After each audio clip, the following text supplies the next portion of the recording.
Son las 8:34, continuamos en Radio Análisis y saludamos a esta hora a Monserrate Rolano. ¿Cómo estás, Monse? Buenos días. Muy bien, buenos días. ¿Tú cómo estás? Bien, bien, empezando con muchas ocupaciones y tareas este día lunes, pero también con muchas ganas de conversar con nuestros panelistas. En primer lugar, saludamos a Francesca Parodi de Evópoli. ¿Cómo estás, Francesca? Muy buenos días, bienvenida. Hola, ¿qué tal? Muy buenos días. Disculpe la falla técnica, pero estoy sin internet en mi casa. Ya, lo importante por de pronto es que te escuchamos. Y saludamos también a la Secretaria Nacional de la Democracia Cristiana, Alejandra Krause. ¿Cómo estás, Alejandra? Muy bienvenida. Es un gusto, Patricio, un gusto, Monse, y sin duda estar con Francesca, que no había tenido el privilegio de ocupar un espacio común con ella. Bueno, bienvenidas Alejandra, Francesca. Quedan 40 días para la elección y les pido excusas de antemano porque vamos a estar haciendo esta cuenta regresiva probablemente muchas veces. Pero bueno, queda poquito y hay algunas preguntas, tú algunas se las hacías, Pato, a Tomás Duval en el caso de la centroderecha, la duda sobre Evelyn Matei, si es que le alcanza el tiempo para remontar. Nosotros entrevistábamos este fin de semana a Guillermo Ramírez, presidente de la UDI, y él decía en 2 o 3 semanas más podría haber un escenario donde Evelyn Matei se acerque mucho a José Antonio Kast y haya una suerte de empate. Esa es su expectativa, él lo afirmaba, digamos. Pero bueno, está la duda respecto de Evelyn Matei. Y hoy hay un hito bien relevante porque se presenta el anexo del programa de Janet Jara, que ya... Bueno, varios medios han publicado algunos detalles y quería partir con eso, Alejandra, y preguntándote por probablemente el elemento más polémico de esto, que incluye el tema del aborto, además de otros elementos como el ingreso vital de los 750.000 pesos y otros. Es un texto extenso, son 110 páginas con 383 medidas. Por lo tanto, por lo menos yo no alcancé a leerlo antes de este panel, pero ahí, Alejandra, respecto del aborto particularmente, y si quieres destacar otro elemento de este programa.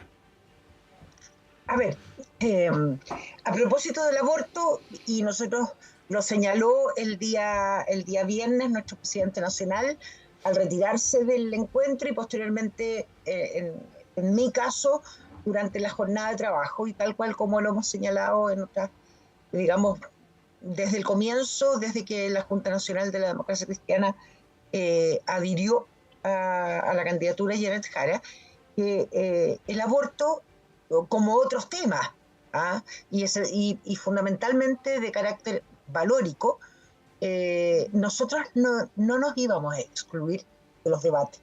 Entendemos que en democracia todos los temas son debatibles. Todos los temas deben ser parte de un debate tolerante, en serio, responsable. Nosotros creemos de verdad en la confrontación de ideas. En consecuencia, no nos vamos a excluir de ese debate y sí señalamos que nosotros, en relación a ese tema, respecto al programa en general del gobierno de la candidatura de Janet Jara, nosotros tenemos reservas, y en materias valóricas, tal cual como ha sido siempre las definiciones de la democracia cristiana, nosotros no imponemos cómo debe votarse. El voto es en conciencia. En consecuencia, no siendo una medida, si ustedes leen el programa, el aborto concausal, el aborto legal, no es una de las medidas del programa, pero sí se señala expresamente en el capítulo sobre derechos sexuales y reproductivos que se va a apoyar la tramitación del aborto, del proyecto de ley que actualmente se debate en el Parlamento, y se invita a un diálogo respetuoso en esa materia. Y esa ha sido la postura nuestra. Así que ratificamos, lo hemos señalado en cada uno de los espacios en que nos hemos encontrado, así que tenemos mucha claridad sobre el tema del aborto. Ya, ahí, Alejandra, dos preguntas en uno, antes de ir con Francesca primero. Entonces, creo entender, o entendí todo mal, de que la manera en que se zanjó procedimentalmente el punto para ustedes sería satisfactoria. Y luego paso a lo segundo. El tema de la interrupción del embarazo, te lo pregunto a ti, que conoces el partido mejor que nadie.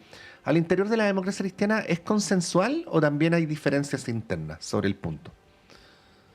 Sin entender tu primera parte de la pregunta, porque probablemente la equivocada puedo ser yo, los alcances de lo procedimental. No, digo, la democracia cristiana no está de acuerdo, igual va en el programa, ¿no? Entonces te pregunto si el modo en que se zanjó para ustedes... A mí me parece que en democracia eso es lo que corresponde, sin olvidar que esto es una coalición amplísima, con 9 partidos. Uno no puede suponer como identidades absolutas. Tenemos que ser capaces de procesar nuestras diferencias en forma adecuada.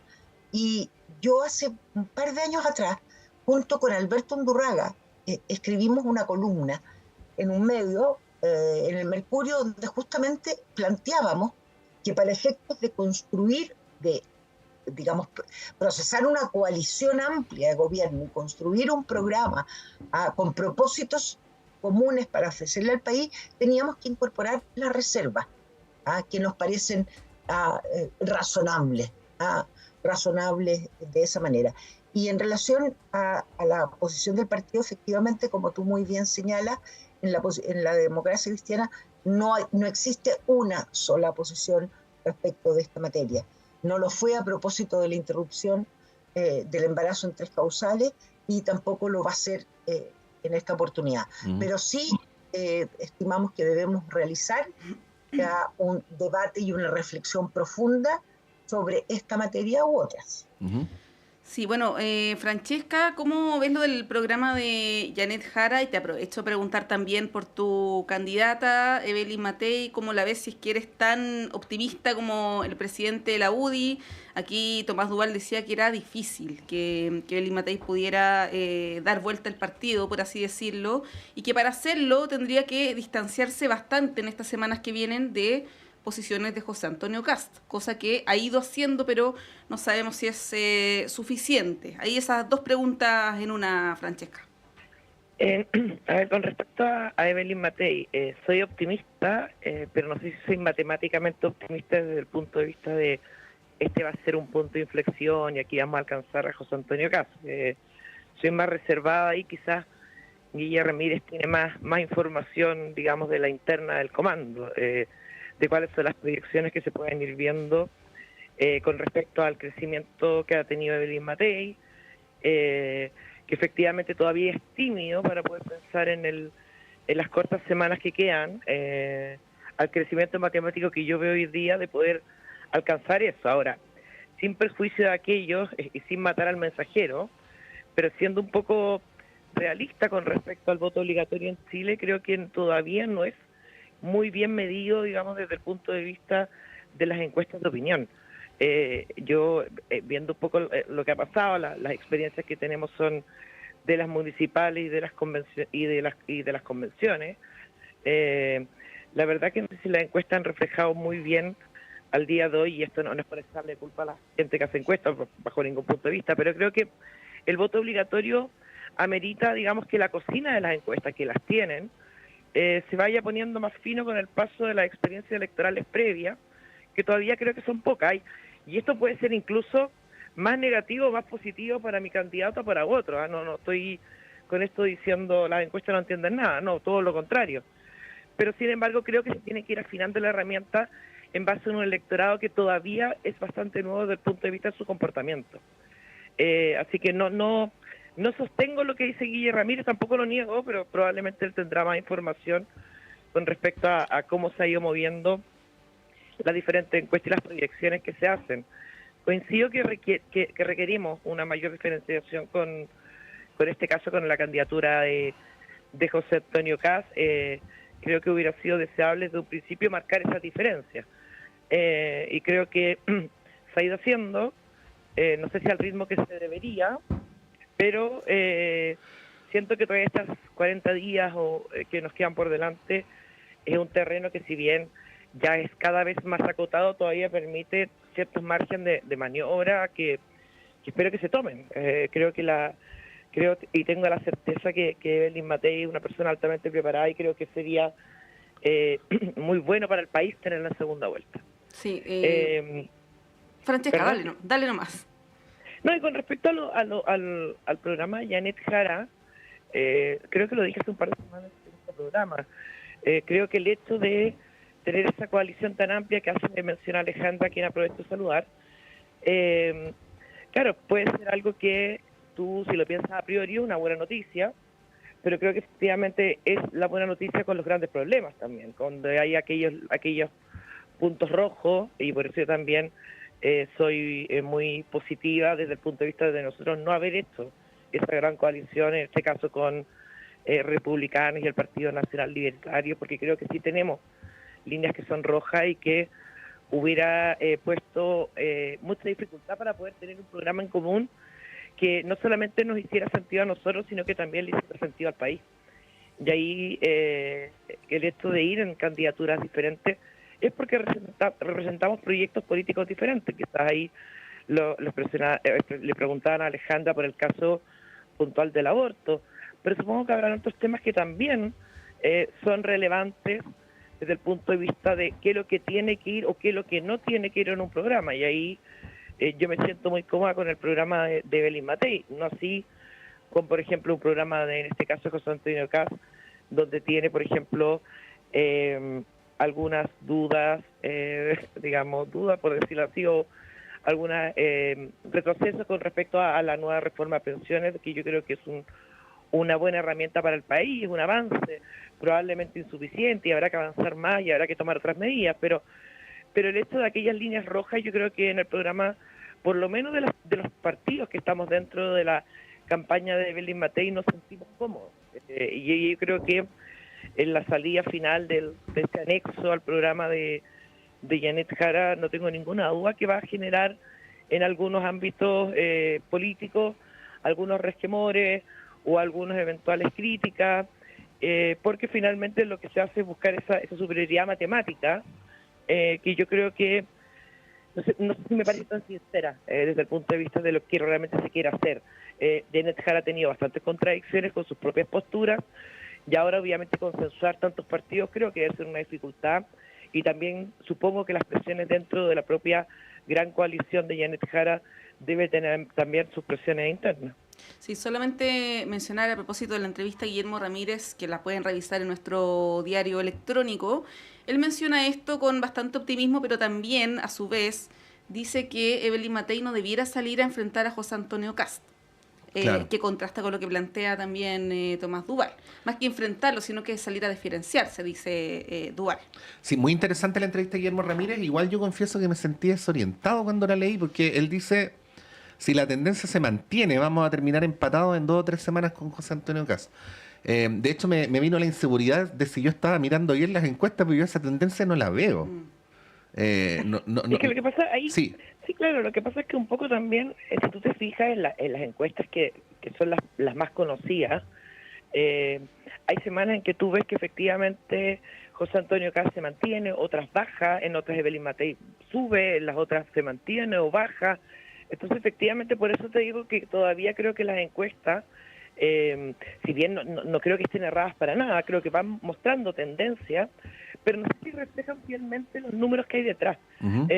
Pero producto de, y quiero ser bien cuidadosa con esto, no quiero matar al mensajero, para nada, pero siento que también en las encuestas que hemos tenido previamente con voto obligatorio, las cifras, si bien la tendencia puede ser bastante parecida a lo que termina ocurriendo en las elecciones, sí, las cifras más bien exactas son el reflejo de lo que pasa, eso quiero decir.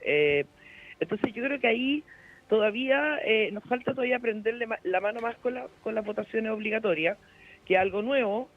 Lo vivimos por primera vez en las municipales, que yo creo que tienen que no sean las plebiscitarias, que tienen una tendencia que yo creo que es más bien diferente a una elección presidencial. Entonces yo creo que todavía hay que irlas mirando con atención de todas maneras. No me atrevería a poner un cálculo matemático de tiempo de cuándo va a alcanzar uno a otro o o el primero va a perder el primer lugar, o el segundo, o el número que sea, no estoy hablando únicamente de Evelyn Matei, pero creo que falta esa cocina que hace la encuesta, de que sea un poco más fina desde el punto de vista de lo que realmente se termina pasando en las elecciones con voto obligatorio. Sí, ahí Alejandra, dos cosas para hacer evolucionar la conversación. Una, sí, por supuesto, si quieres referirte a este supuesto ascenso o no de Evelyn Matei, o acercamiento o no entre Evelyn Matei y José Antonio Kast, pero también quería preguntarles, y ahí aprovecho de hacerlo primero contigo, Alejandra, sobre lo que persiste como algo que no termina por contestarse, que es la propuesta de José Antonio Kast de reducir el gasto público en 6.000 millones de dólares. Ayer estuvo Cristian Valenzuela en un canal, estuvo Arturo Esquella en otro, y no terminaron por explicar bien cómo se va a hacer.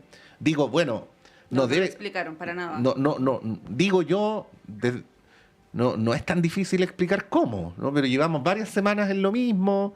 De hecho, a propósito de lo que decía Francesca, uno de los asesores, no de Janet Jara, sino de Evelyn Matei, que es Matías Acevedo, se refirió a los argumentos que alcanzó a dar el presidente del Partido Republicano, donde él decía, por ejemplo, que eran 3.000 millones de dólares de ahorro por 100.000 funcionarios que entraron al gobierno. Entonces, dice, voy a citar textual a Matías Acevedo, que solo entraron 3.912 funcionarios y no 100.000.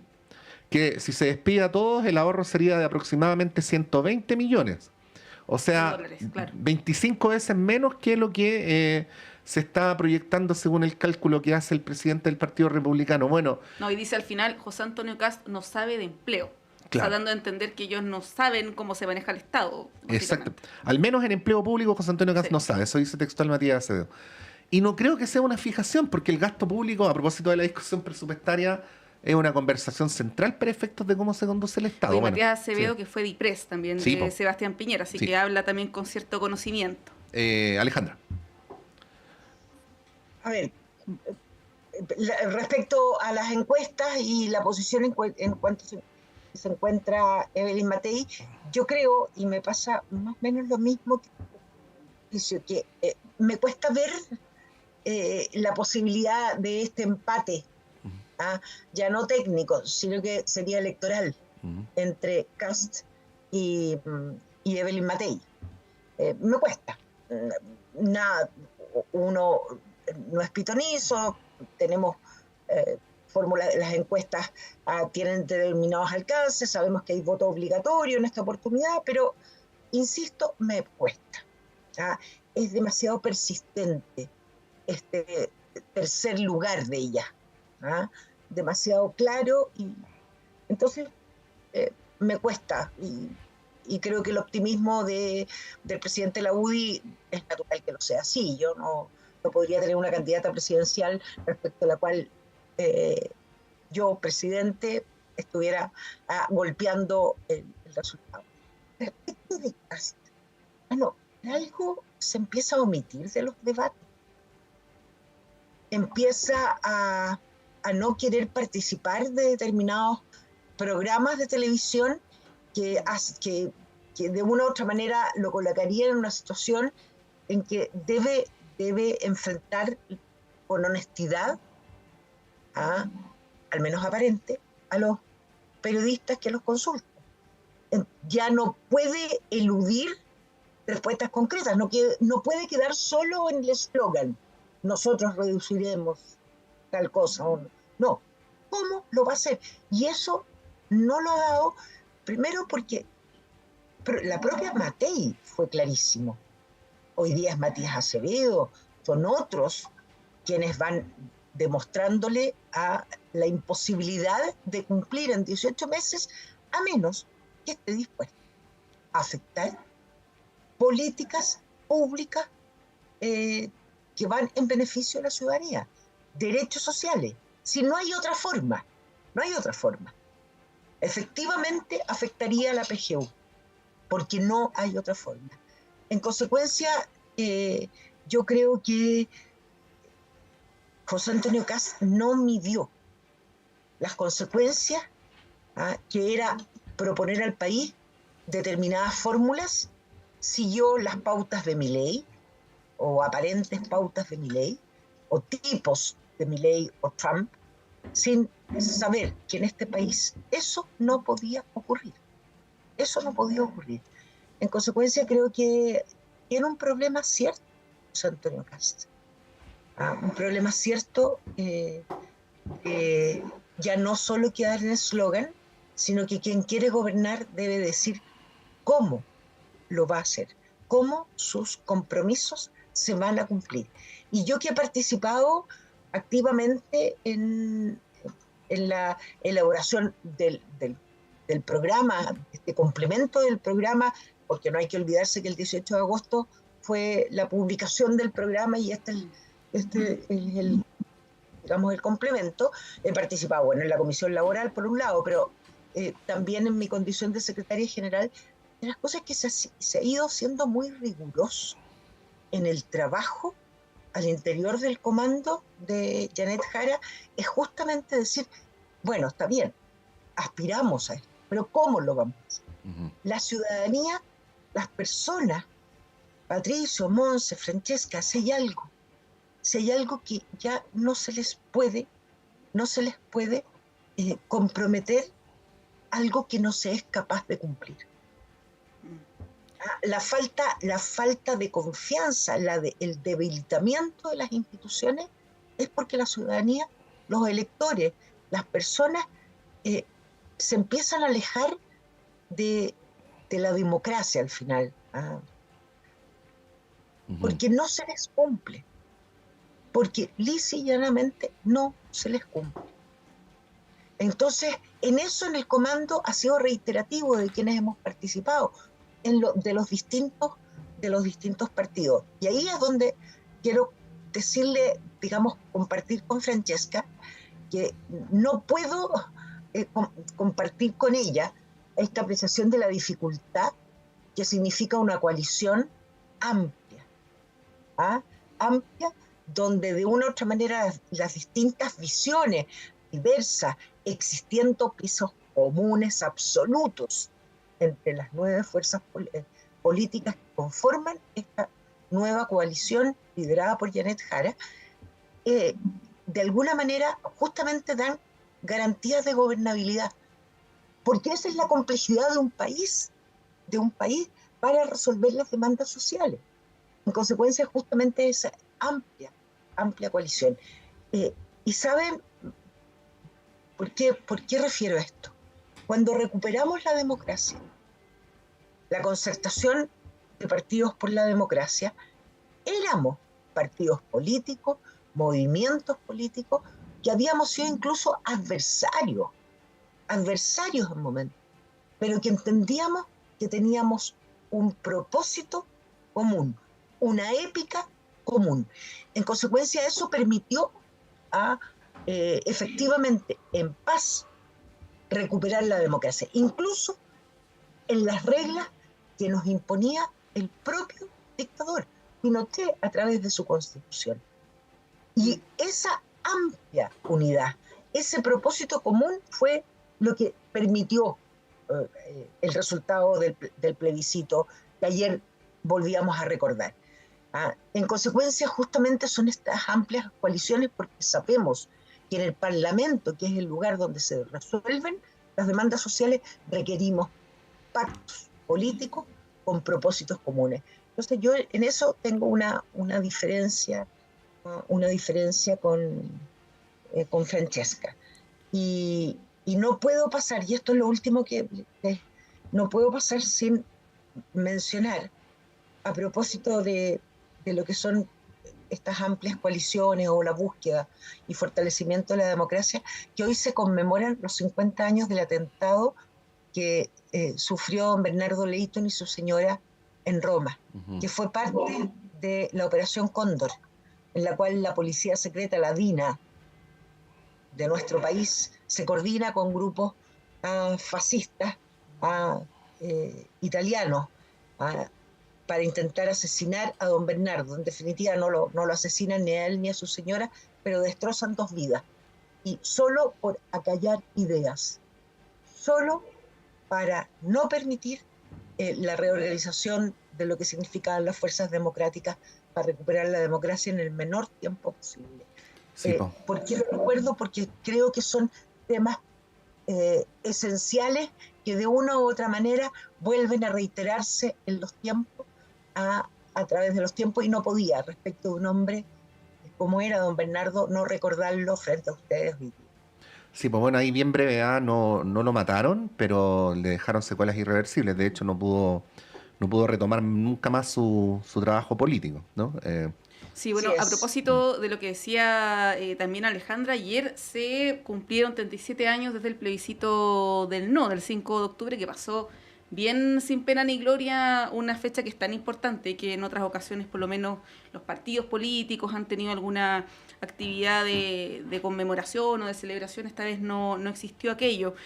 Nos tenemos que ir a la pausa, pero Francesca, te quería dejar instalado el tema a propósito de lo de Kast, porque ayer Arturo Esquella dijo varias cosas, además de esto de recortar los 100.000 funcionarios públicos, que Matías Acevedo se lo retruca. Él dijo que uno de los objetivos que tenían pensado cumplir como gobierno era ser el país más seguro de Latinoamérica en 2 años.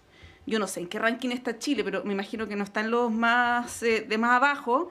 Pero también reivindicó el modelo de seguridad de Bukele, nuevamente. Ahí el entrevistador Iván Valenzuela le preguntaba, bueno, pero Bukele tiene un montón de problemas de democracia, de derechos humanos, y él insistía en esto, que a mí me parece bien delicado, no solamente por el tema económico, porque además le preguntaban, bueno, si es que está esta posibilidad de rebajar los 6.000 millones de dólares, ¿por qué en la discusión presupuestaria la bancada republicana, que tiene la atribución para bajar presupuesto, no así subirlo, no presenta indicaciones para que nosotros veamos cómo eso se va a concretar? Y tampoco pudo explicarlo. Te dejo instalado eso, Francesca, porque creo que es bien relevante cuando hay un candidato que tiene la mayor posibilidad de convertirse en el presidente, ¿no? No solamente estamos hablando del tema presupuestario, sino de otras medidas que por lo menos podría explicarlas, aterrizarlas, y también considerando la experiencia internacional, que necesariamente no es muy positiva, ¿no?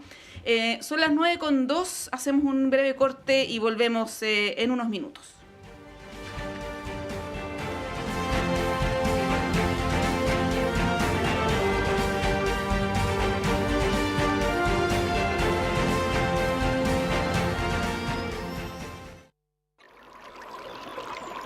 Aguas Trayén o Cascada en Mapudungún es la mejor agua purificada con tecnología de última generación. Para más información, visite su página web www.aguastrayen.com.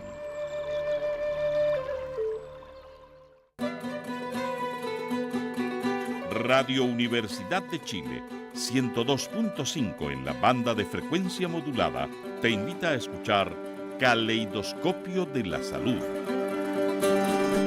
del Departamento de Enfermería de la Universidad de Chile, un programa que respeta la autonomía y apoya la decisión informada de las personas frente al cuidado de su salud y la de otros. 110 años a la vanguardia de los ciudadanos en la salud del país. Caleidoscopio de la Salud, todos los sábados a las 12 horas.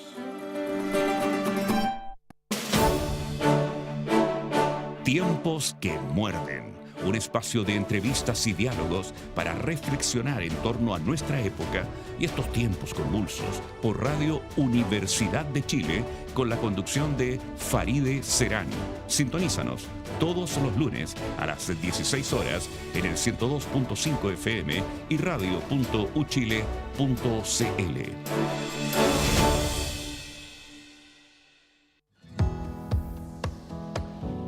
¿Pensabas que la sexualidad era solo cosa de jóvenes? Las Vueltas de la Vida, un programa que desafía los estereotipos y nos invita a explorar la sexualidad en las personas mayores.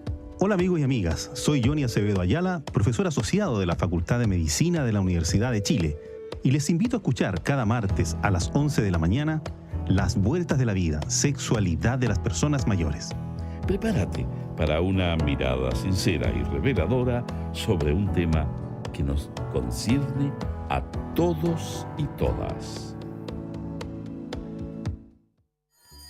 En la sala de clases, mis compañeros y yo descubrimos talentos, construimos nuestro proyecto de vida y empezamos a transformar nuestro futuro. Gracias a todos quienes nos entregaron educación de calidad. Hoy soy ingeniera en telecomunicaciones y especialista en inteligencia y ciberseguridad.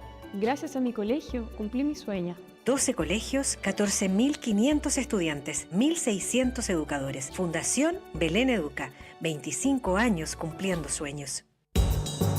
Política, medio ambiente, derechos, pueblos indígenas, educación, actualidad internacional, trabajadores, géneros, economía, ciudadanía, cultura. De estos temas y muchos otros, infórmate en profundidad en nuestro diario electrónico diario.uchile.cl.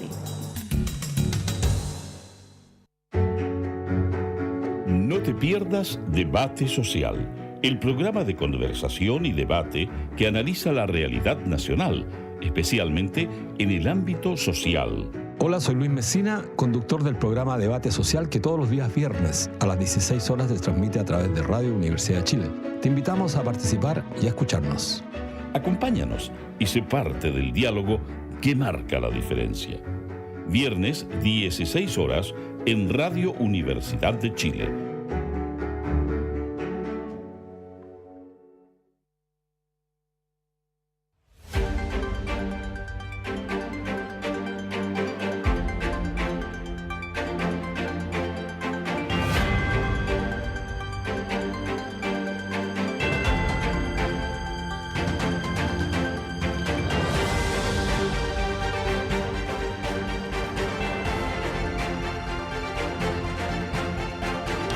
Son las 9:06, continuamos en Radio Análisis.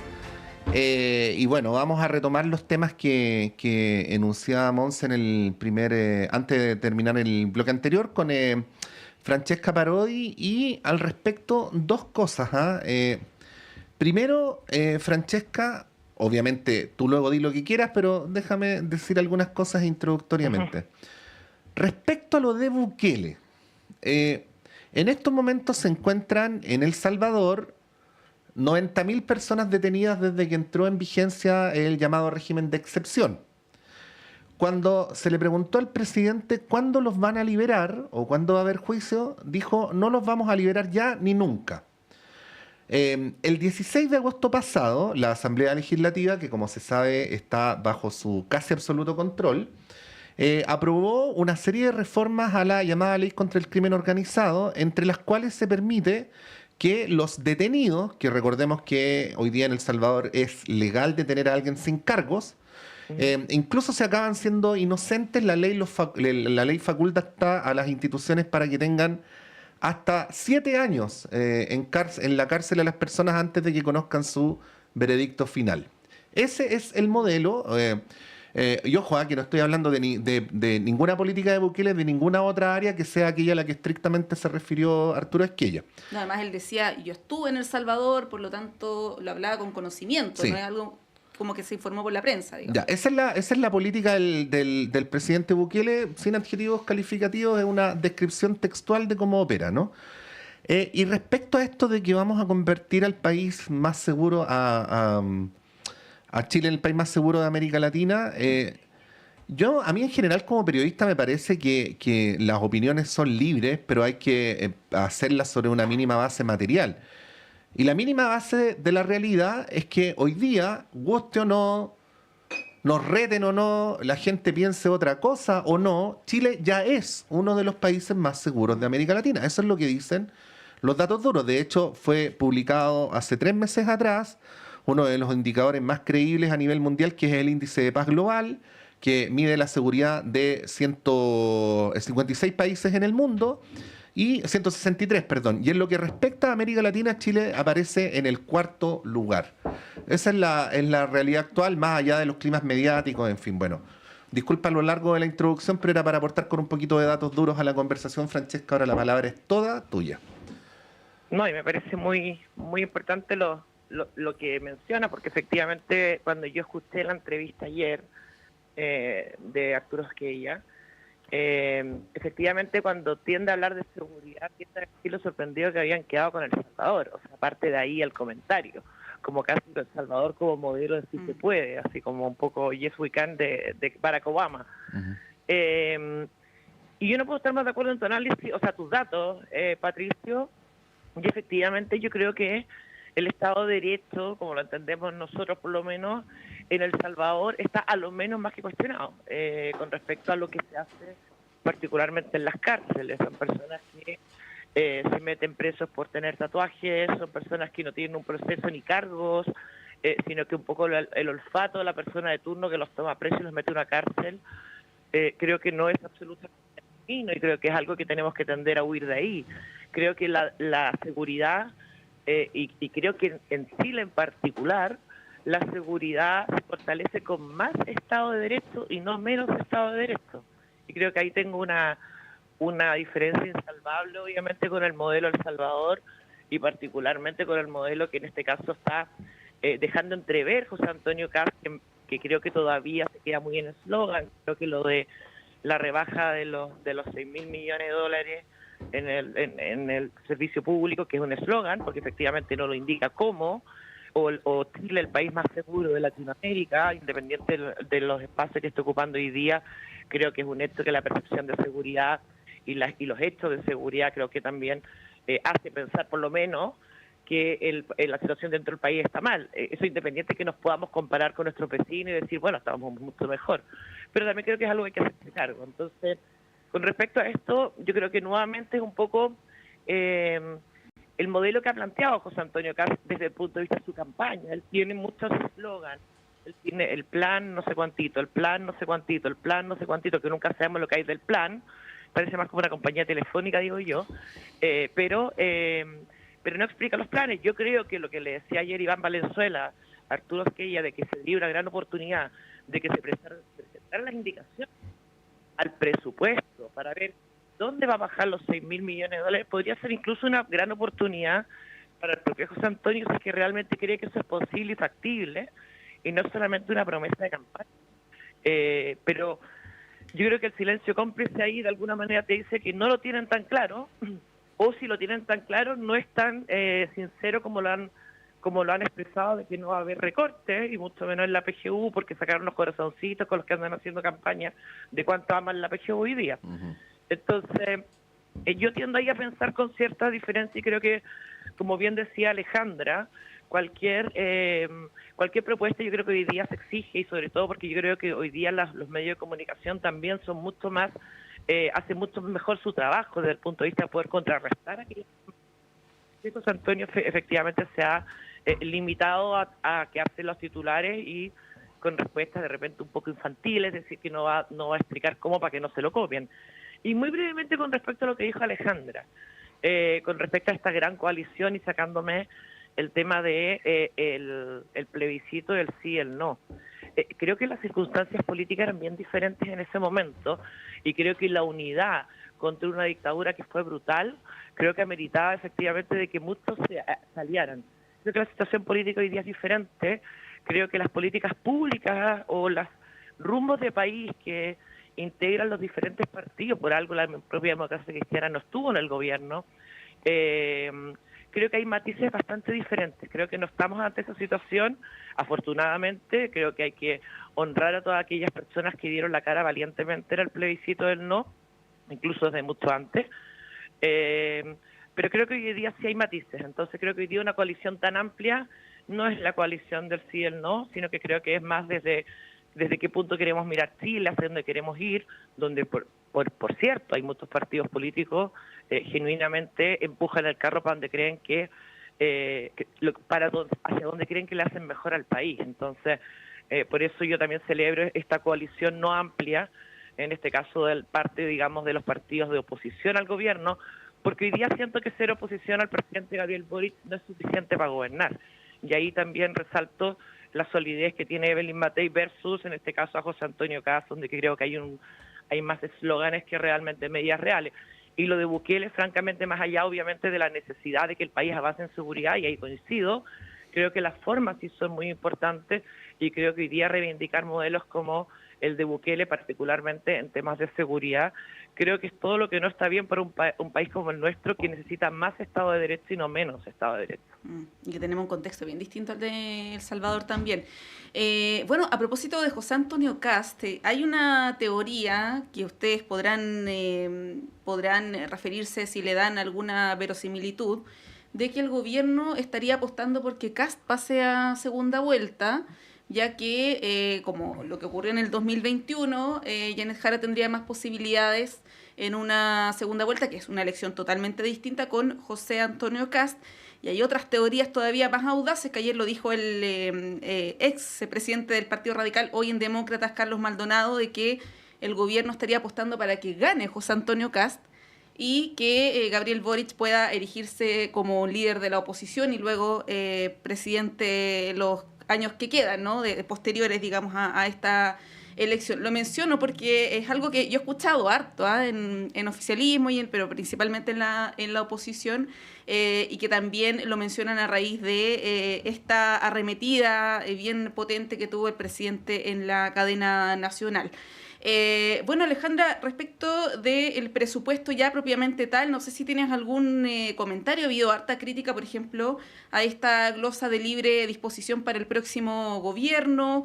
¿Hay algún elemento que tú consideres que hay que destacar o que es perjudicial? ¿Qué podrías decir respecto de esta discusión presupuestaria? Estás en silencio. Montserrat, pero previo a contestarte a propósito del presupuesto, quería hacer como a Francesca decirle que es cierto, el momento político para enfrentar a Pinochet es distinto, sin duda. No son comparables, si tú quieres, en la esencia, el año 88 a lo que ocurre hoy día, el 2025. Pero ojo, cuidado, nos enfrentamos a propuestas populistas que afectan y debilitan la democracia, como puede haber ocurrido en esas épocas, que las respuestas frente frente al comunismo, a lo que fuera, eran golpes de Estado. Quisiera eso, que seamos todos muy cuidadosos. Francesca ella misma se distancia de la propuesta sobre seguridad cercano a Bukele. Lo de Bukele afecta derechos humanos fundamentales. Fundamentales. Son maneras distintas en momentos de nuestra historia distintos. Pero no por eso menos peligroso. Entonces yo creo que hay que ser muy cuidadosos frente a lo que nos estamos enfrentando, a los desafíos. Que alguien como la candidata Matei, el año 2025, aunque haya después pedido perdón, pero que naturalmente haya dicho que eran inevitables las muertes hasta el año 78, pues bien, el atentado a don Bernardo fue el 75, para callar ideas. Y eso era inevitable. Entonces, hay que tener mucho cuidado, y creo que en eso, quienes son efectivamente demócratas, debemos tener todos una sola voz. Una sola voz de adhesión irrestricta a la democracia, a sus principios y valores. Quería hacer esa observación, porque de repente con nuevos fenómenos políticos, totalitarismo, negacionismo, populismo, vamos de una u otra manera olvidando lo brutal que son ellos y la afectación en derechos humanos fundamentales, retroceso de derechos, etc. Quería hacer esa precisión. Y en relación al presupuesto, yo creo que, yo comparto que el presidente hizo un punto político No creo que para nada intervencionismo. Yo creo que esas como permanentes acusaciones al gobierno, a que en otro, y la UDI recurriendo a la Contraloría, no producen buen efecto. La ciudadanía no entiende mucho ese tipo de diálogo político en un país que tiene muchos demandas por resolver, temas por abordar, que la permanente amenaza de ir a la Contraloría no producen ningún efecto, salvo entorpecer o hacer que, como bien señalaba el otro día Janet Jara en un programa de televisión, a ella la llevaron 13 veces con denuncias a la Contraloría y ninguna prosperó, salvo en que funcionarios públicos destinaran horas a resolver temas que no eran los más relevantes, eran para hacer hechos políticos. Así que a mí eso me parece que él hizo un punto político, como yo también, al igual que Janet Jara, probablemente si yo fuera, y no lo voy a hacer, presidente de la República, no sería el estilo, como bien señaló Janet Jara, pero me parece un presupuesto que aborda los puntos esenciales, y yo habría dejado esta denominada cláusula republicana, que me parece que lo republicano es el diálogo en torno a la ley de presupuesto y cómo resolver las demandas sociales, más que una cláusula. Lo dejo súper claro, y no estoy viendo mucha altura de diálogo republicano, para ser honesto. Entonces creo que los desafíos que tiene el Parlamento son de verdad resolver y acordar un presupuesto que manteniendo los principios esenciales de responsabilidad fiscal, pueda abordar quien sea que gobierne. Durante el primer año, segundo año, hará su presupuesto, pero el primer año pueda resolver en forma oportuna las demandas de la ciudadanía.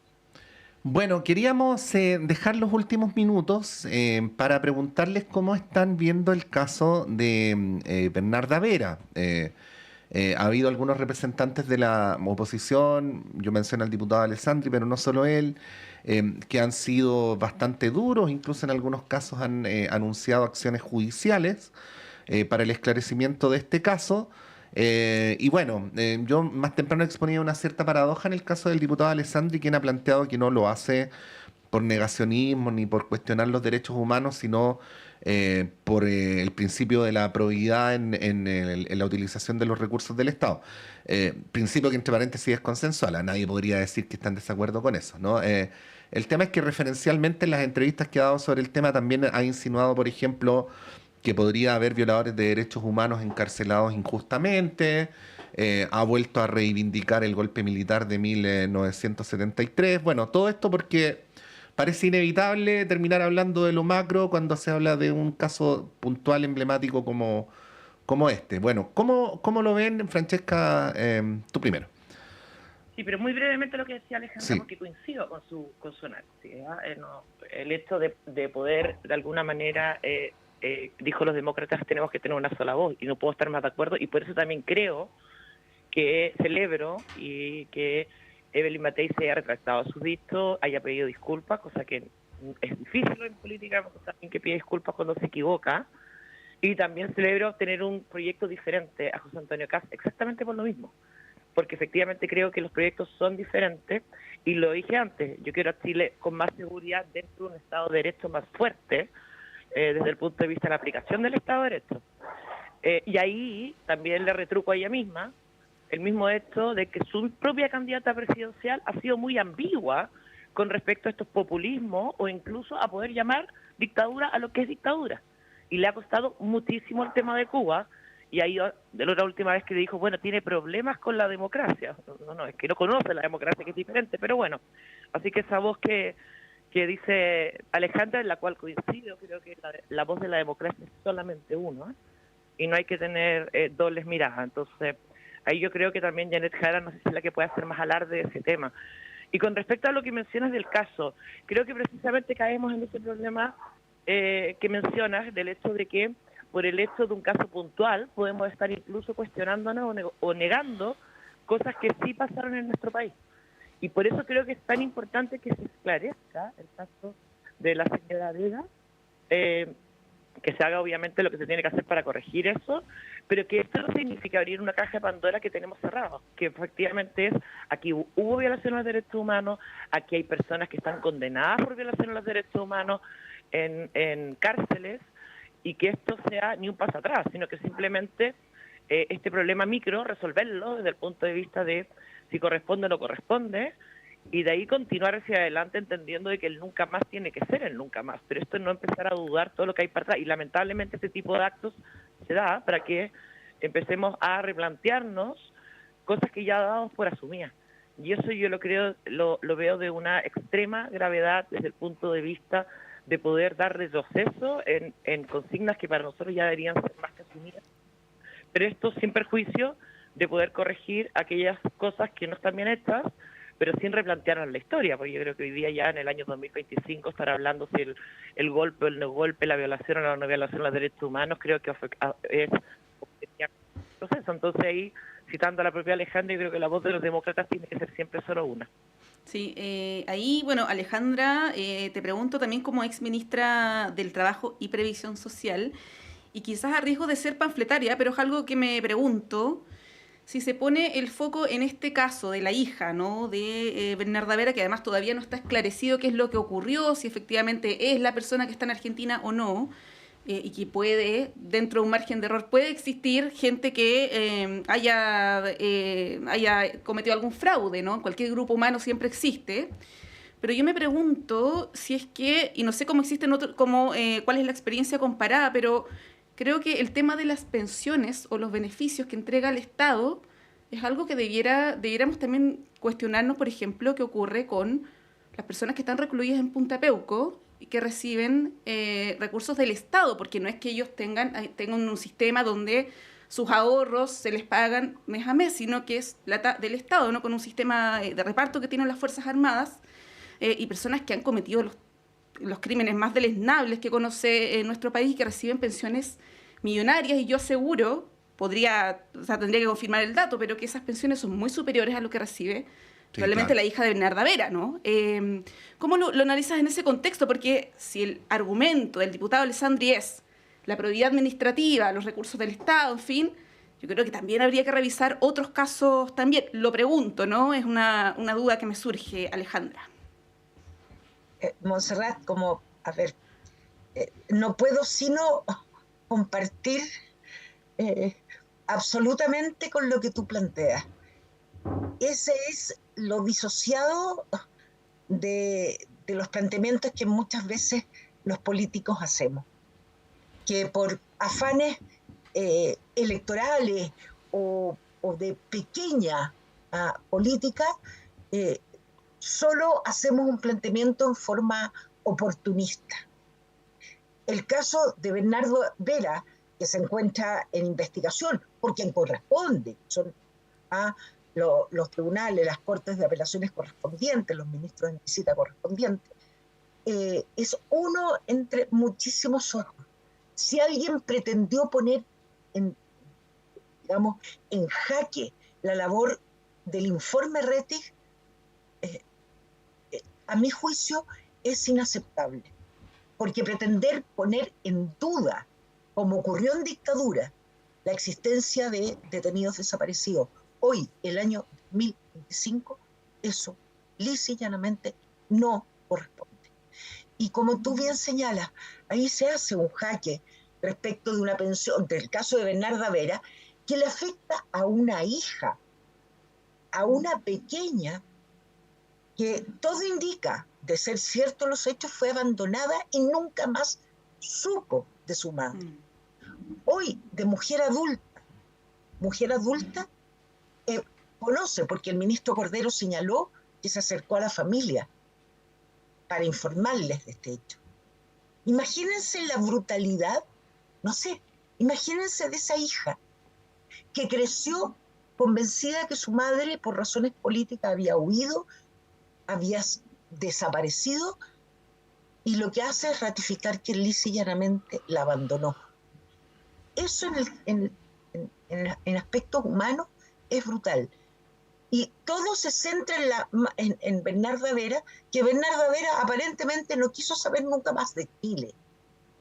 Ella no utilizó ni abusó del sistema. La pensión es para la hija. Entonces, hay una manipulación más allá que no veo, la esencia que es la búsqueda de la verdad. Y obviamente se olvidan de otros aspectos de las pensiones que son absolutamente reprobables, como tú bien señalas, Monse. Quienes han sido condenados y quienes están siendo condenados por crímenes de lesa humanidad reciben sus pensiones. Entonces, parece que al final la pequeña política nos atrapa y no somos capaces de tener esa mirada grande, que significa que los beneficios deben ir porque son de justicia social, de reparación por la violación a los derechos humanos. Olvidamos como la dimensión más allá de la pequeña política, de la dimensión mayor de lo que es una política pública de esta envergadura. Sí, bueno, algunos han puesto en duda, Francesca, de que eventualmente pudiera seguir el plan de búsqueda en el próximo gobierno. ¿Cómo lo ves tú? Claro, De que hecho, es un decreto, no es una ley. es una política, a pesar de que el gobierno narrativamente la señala como una política de Estado, en los hechos concretos es por de pronto una política de gobierno, ¿no? ¿Cómo lo ves? De hecho, esta percepción que hay nos hizo preguntarle en septiembre al ministro cuando vino acá a la radio por el tema, y él decía que no tenía ninguna duda que iba a seguir, pero a la luz de estas declaraciones uno podría decir que hay vientos de interrupción o de suspensión del Plan Nacional de Búsqueda. ¿Cómo lo ves? No, yo creo que sería un error. Yo creo que aquí, cuando un gobierno asume algo, que en este caso debería ser una política más bien de Estado, de poder reparar, encontrar soluciones, y yo creo que lo más importante que está hoy en día, no con mucho optimismo, pero por lo menos dar tranquilidad a las familias de qué fue lo que pasó con sus familiares. Creo que es algo que debería ser absolutamente transversal a todos los sectores políticos. No creo que y ahí creo que malamente se ha asociado a un determinado sector más que a otro, y creo que muchas veces con bastante culpabilidad del sector que se le ausenta, digamos, de estos temas, que en este caso son más bien la derecha. Creo que hay que continuar, creo que hay que continuar hasta poderle dar la tranquilidad, por último, a las familias, independiente de no ser muy optimista tantos años después de los resultados investigativos, judiciales que se puedan hacer con respecto a esto, de que hay alguien que efectivamente no está bajando los brazos, y ese alguien se llama Estado, con respecto a dar respuestas, quizás muchas veces ilusas a tanto tiempo, pero creo que son esfuerzos que no se tienen que acabar de hacer jamás hasta que no quede, digamos, ninguna sola persona llorando a sus familiares o a sus personas desaparecidas. Eso creo que va de humanidad. Y ojalá los procesos pudieran ser más ágiles, pudieran ser más eficientes, pero lamentablemente no soy optimista con respecto al tiempo que ha pasado y a los silencios cómplices que ha habido también. Entonces, pero creo que esto efectivamente no debería estar en duda, y independiente del próximo gobierno, entender que es una política más bien de Estado, y que hay personas que, independiente del color político, siguen teniendo los mismos dolores, las mismas penas, las mismas dudas, y ellos merecen que por lo menos saber que hay alguien que está atendiendo esas demandas, esas justas demandas, y avanzando en los procesos judiciales que por la cantidad de años son bastante complejos. Bueno, este es un tema que nos va a seguir acompañando. Por lo pronto hay una denuncia interpuesta por la UDI, hay una querella criminal también por el Partido Libertario, Nacional Libertario, así que es una cuestión que se ha judicializado, pero que en realidad tiene ribetes políticos bien relevantes. Son las 9:34. Alejandra, muchas gracias por acompañarnos durante esta mañana de día lunes. Que estés muy bien. Muchas gracias, Monse, por la invitación. Un gusto, Patricio y Francesca. Y Francesca Parodi también, muchas gracias. Para la próxima nos encontramos sin problemas técnicos. Ojalá que estés muy bien. Estamos esperando. Que tengas estupendo día. muchas gracias a ustedes por la paciencia con este por teléfono y que tengan buena semana a todos. Gracias, Muchas Francesca. gracias. Alejandra. Son las 9:35. Hacemos un breve corte y a la vuelta está Constanza Vargas con ustedes.